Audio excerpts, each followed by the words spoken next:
श्री स्वामी समर्थ। आज हा खूप सुंदर असा हार कसा बनवायचा ते आपण बघूया।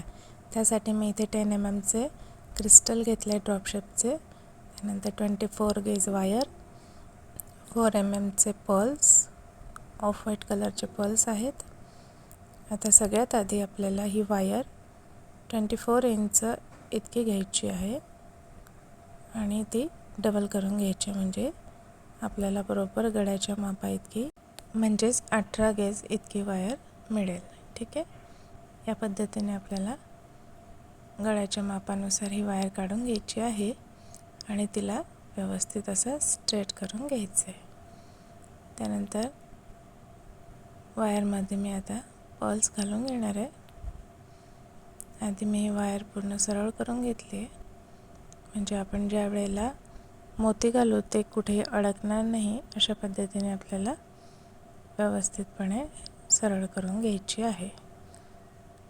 आता पूर्ण वायरमध्ये 2 पदरी इतके आपण मोती घालून घेऊया। चॅनलवर नवीन असाल तर प्लीज सबस्क्राईब करा। ठीक आहे, हे बघा, या पद्धतीने आपल्याला पूर्ण वायर इतके मोती इथे घालून घ्यायचे आहेत।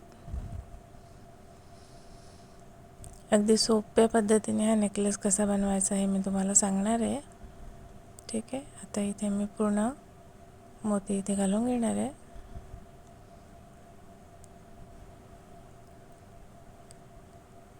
या पद्धतीने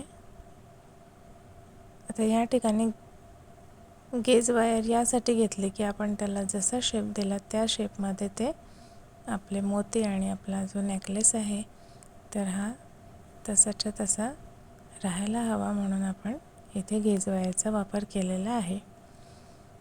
त्यानंतर सर्वात शेवटी आपल्याला क्रिस्टल घेऊन आणि त्याला या ठिकाणी मी वायर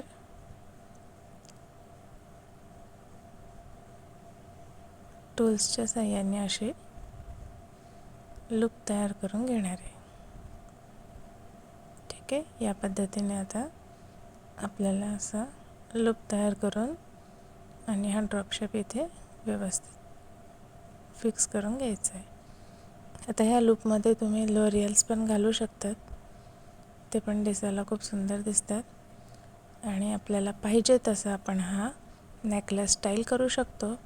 इथे तुम्ही याला गोलाकार देऊ शकतात किंवा व्हिडिओमध्ये दाखवल्याप्रमाणे असा